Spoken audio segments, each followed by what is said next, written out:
এজন্য রাব্বুল আলামিন ডেকে বলেন, গোলাম লিয়াবলুয়াকুম আইয়ুকুম আহসানু আমালা, কে ভালো আমল করো কে খারাপ আমল করো, এজন্য আমি জীবন মরণ তৈরি করেছি। চিল্লায় কোন ঠিক কিনা? এরপর আল্লাহ বললেন, ওয়ালাকাদ যায়্যানাস সামাআদ দুনিয়া বিমাসাবিহা ওয়া জাআলনাহা রুজুমান লিশ-শায়াতিন। সুবহানাল্লাহ বলেন। ওয়ালাকাদ যায়্যানাস সামাআদ দুনিয়া। মাইকম্যান কোথায়? সাউন্ডটা বাড়াও। এত দুর্বল কেন তোমার সাউন্ড? মনে হচ্ছে আমি মাইক ছাড়া কথা বলছি। সাউন্ডটাকে স্ট্রং করো। ওয়ালাকাদ যায়্যানাস সামাআদ দুনিয়া, I have beautified the closer sky with candles, with light and stars. আল্লাহ বললেন, আমি দুনিয়ার আকাশকে তারা দিয়ে সুশোভিত করেছি। আকাশে তারা আছে না নাই? এগুলো এমনি এমনি হয়েছে না? তৈরি করছে কে? বিশ্বাস হয়? কোন সন্দেহ আছে? এখন তো লাইটিং ফাইটিং এর যুগে তারার যে কি সৌন্দর্য আমরা বুঝি না।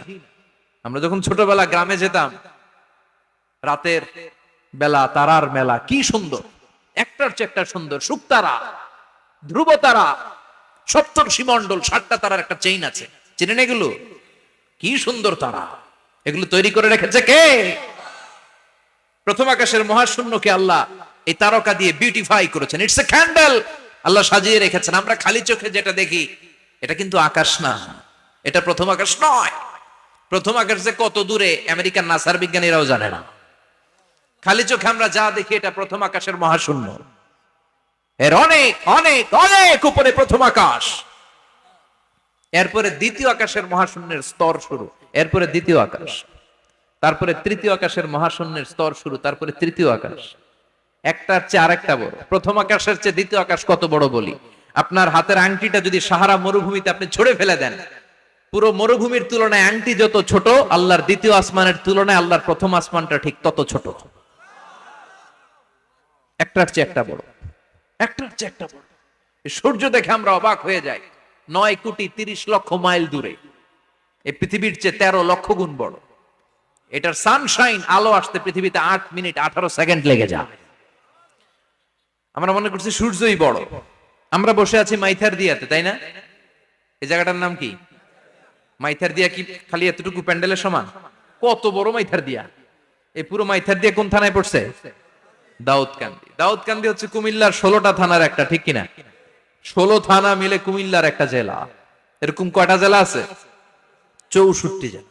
এই 64 জেলা মিলে আমাদের সুজলা সুফলা শস্য শ্যামলা ডিজিটাল বাংলাদেশ।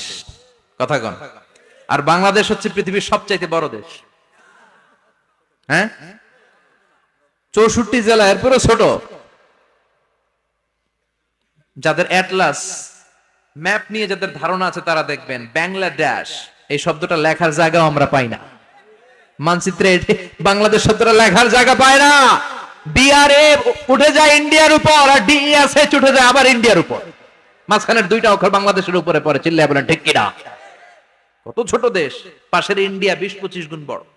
ইউরোপ আমেরিকার অনেক দেশ আছে, আমেরিকায় বাংলাদেশের চেয়ে শতগুণ বড়। কানাডা কয়েকশো গুণ বড়। রাশিয়া কয়েকশো গুণ বড়। এরকম প্রায় 200 দেশ নিয়ে পৃথিবীর স্থলভাগ, আর 70% হচ্ছে শুধু পানি। এই সব মিলে আমাদের এই পৃথিবী। আর এত বড় পৃথিবীর চেয়েও নাকি সূর্য 13 লক্ষ গুণ বড়। তার মানে সূর্যই বড় না, সূর্যের চেয়ে অনেক বড় তারা আছে। সূর্যের পরে পৃথিবীর সবচেয়ে কাছের যে তারা বা স্টার, ওটার নাম হচ্ছে প্রক্সিমা সেন্ট্রাই। নাম কি? প্রক্সিমা সেন্ট্রাই। এরপরে আলফা সেন্ট্রাই এ, আলফা সেন্ট্রাই বি, ইটা ক্যারিনা, বেটেলজিউস, এরকম একটার পর একটা তারা।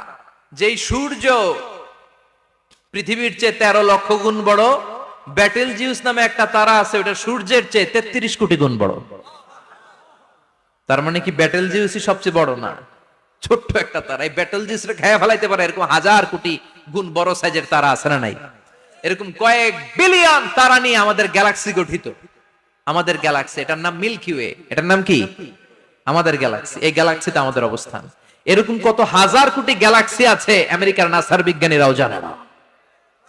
আমাদের গ্যালাক্সির সবচেয়ে কাছের যে গ্যালাক্সি, ওই গ্যালাক্সিটার নাম হচ্ছে অ্যান্ড্রোমেডা। কি নাম? Andromeda.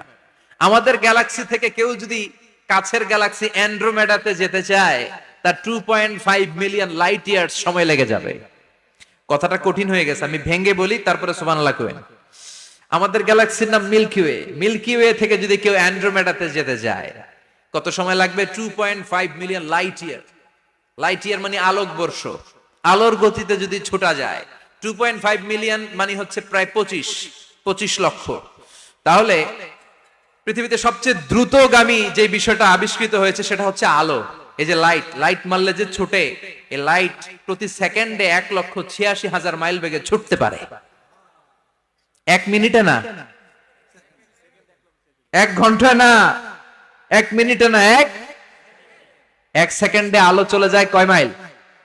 1,86,000। Could you imagine that? আপনি কল্পনা করতে পারেন? হয়তো মাথা নাড়াইতেছেন এমনি। এটা কি কল্পনা করা যাবে? আমার তো তার ছিঁড়ে যাচ্ছে। 1 সেকেন্ডে নাকি আলো ছুটে 1,86,000 মাইল বেগে। 1 সেকেন্ড শব্দ কইতে তো 2 সেকেন্ড লাগে। কথা কন। এর মধ্যে আলো চলে গেছে 1,86,000 মাইল। তো কোন রকেট যদি আপনি পান, যে রকেট দিয়ে সেকেন্ডে 1,86,000 মাইল বেগে রকেটটা ছুটবে প্রতি সেকেন্ডে, খেয়াল করেন, ঘন্টায় না, মিনিটে না, কিসে?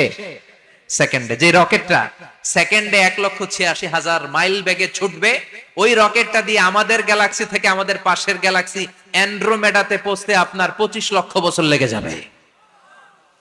সুবহানাল্লাহ বাড়িতে গিয়ে বললেন। এরকম বিশাল বিশাল তারা দিয়ে আমাদের আকাশটারে বিউটিফাই করেছে কে? এজন্য আল্লাহ বললেন, ওয়ালাকাদ যায়্যানাস সামাআদ দুনিয়া বিমাসাবিহা ওয়া জাআলনাহা রুজুমান লিশ-শায়াতিন। আমি এই দুনিয়ার আকাশটারে সুন্দর সুন্দর তারকারাজি লাইটের মতো সেটিং করে সুশোভিত করেছি, আবার এই তারকা দিয়ে আমি শয়তানদেরকে প্রহারও করেছি। সুবহানাল্লাহ। শয়তানদেরকে আল্লাহ তারা মেরে আঘাত করে। সুবহানাল্লাহ বলে। এরপরে এই সূরার প্রথম রুকুর শেষে আল্লাহ বললেন, ওয়াসিররু কাওলাকুম আও ইজহারু বিহি ইন্নাহু আলিমুম বিযাতিস সুদূর আলা ইয়ালামু মান খালাকা ওয়া হুয়াল লাতীফুল খাবীর। আল্লাহ বললেন, ওয়াসিররু কাওলাকুম, তোমরা যদি গোপনে কথা বলো, আও ইজহারু বিহি, কিংবা স্পষ্ট করে বলো, সব শুনে কে? আপনি যেমনি বলেন শুনবে কে? বলেনই নাই, কিন্তু মনে মনে ভাবছেন শুনবে কে? সুবহানাল্লাহ কইবেন না? সাত আকাশের উপরে, আরশের উপরে তার অবস্থান, সাত জমিনের নিচে কোন গোপনতম প্রকোষ্ঠে, কোন ছোট্ট বাক্সের ভেতরে যদি কোনো পিঁপড়া, পিপিলিকা নীরবে হেঁটে যায়, আল্লাহ বলে আমি ওই পিঁপড়ার হেঁটে চলার পায়ের আওয়াজটাও শুনতে পাই। এজন্য কেউ যেটা শোনে না, শোনে কে? এরপর আল্লাহ বললেন, হুয়াল্লাযী জাআলা লাকুমুল আরদা যালুলান ফামশু ফি মানাকিবিহা ওয়া কুলু মির রিজকি ওয়া ইলাইহিন নুশুর। সুবহানাল্লাহ বলেন। আল্লাহ ডেকে বললেন, গোলাম, তোমাদের জন্য জমিনটারে আমি বিছানা বানিয়েছি। আল্লাযী জাআলা লাকুমুল আরদা ফিরাশা, জমিনটারে বিছানা বানিয়েছে কে? এই বিছানার মতো সমতল জমিন দিয়ে তোমরা হেঁটে বেড়াও, চলে বেড়াও, হেলে দুলে পড়ার সুযোগ নাই, ঠিক কিনা? এই যে মাইথার দিয়ে আজকের যে ময়দান, এটা যদি বিছানার মতো সমান না হইতো বসতে পারতেন? কথা কন। এই ময়দানের প্যান্ডেলের এদিক দিয়ে উঁচা, এদিক দিয়ে গর্ত, এদিক দিয়ে নিচা, এদিক দিয়ে খাড়া, কেমন হইতো? কথা কন। কেউ আমার দেখতো, কেউ দেখতো না, কেউ দাঁড়াইয়া, কেউ বৈশা, আছে না নাই? কিন্তু জমিনটারে সমতল বানালো কে? আপনি যদি বিমান থেকে যদি আপনি দেখেন, বিমানের গ্লাস দিয়ে, জানলা দিয়ে যদি আপনি নিচের দিকে তাকান, আপনি দেখবেন মনে হবে পুরো জমিনটাকে আল্লাহ সবুজ কার্পেট দিয়ে কার্পেটিং করে রেখেছে। এই সৌন্দর্য দিয়েছে কে? আবার রব্বুল আলামিন বলেন, জমিনটারে সমান দেখে, কার্পেটিং দেখে মনে করো না তোমরা বেঁচে গিয়েছো। আমার দেয়া বিধান আমার জমিনে যদি কায়েম করতে না পারো, এই কার্পেটিং করা জমিনের ভেতরে আযাব আছে না নাই? এই পুরো জমিনের ভেতরে আছে আগুন আর আগুন। আগ্নেয়গিরির অগ্নুৎপাত জ্বালামুখে বিস্ফোরণ করে দিয়ে গোটা বিশ্বটারে মুহূর্তে মেসাকার করে দিতে পারে কে?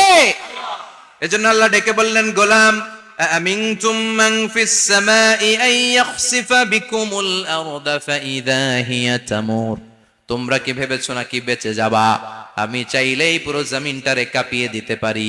আইয়াখসিফা বিকুমুল আরদ, খাসাফ মানে ল্যান্ডস্লাইড। খাসাফ মানে কি?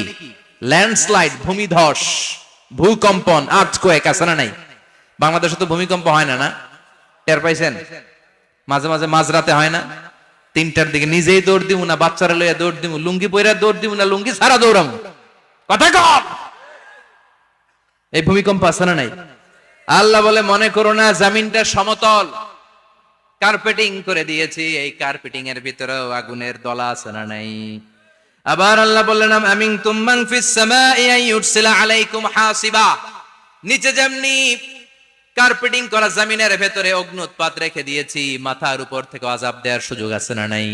চাইলে আল্লাহ অগ্নি বৃষ্টি দিতে পারে, আগুন বৃষ্টি দিতে পারে, ঠান্ডার বজ্রপাত দিতে পারে। আপনারা লূত আলাইহিস সালামের কওমের নাম শুনেছেন? তারা হোমোসেক্সুয়ালিটি, সমকামিতা করত, ফলে আল্লাহ তাআলা বিশাল এক চিৎকার মেরে সাইয়েদনা জিবরাইলের মাধ্যমে পুরো জমিনটা শেষ করে দিলেন। ফাজআলনা আলিয়াহা সাফিলাহা ওয়া আমতারনা আলাইহিম হিজারাতাম মিন সিজিল।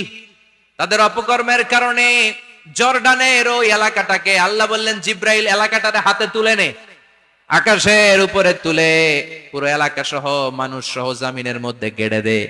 জমিনের নিচের মাটি উপরে নিয়ে গেল কে? উপরের মাটি নিচে নিয়ে গেল কে? পুরো জায়গাটা এখন ডেড সি হয়ে গেছে। কি সি? ডেড সি নাম শুনেন নাই বোধহয়? আজকে শুনে রাখেন, এটারে বলে মৃত সাগর। এটা গজবের জায়গা, ওখানে মানুষও ডুবে না। লবণের ডেনসিটি, সল্টের ডেনসিটি এত হাই, এই পানির মধ্যে এত গজব, এর মধ্যে কোনো মাছ জন্মায় না, চিংড়ি জন্মায় না, কাঁকড়া জন্মায় না, ব্যাং হয় না, শ্যাওলা হয় না, কিচ্ছু বাঁচে না। এটা গজবের জায়গা। চিল্লায় বলেন ঠিক কিনা?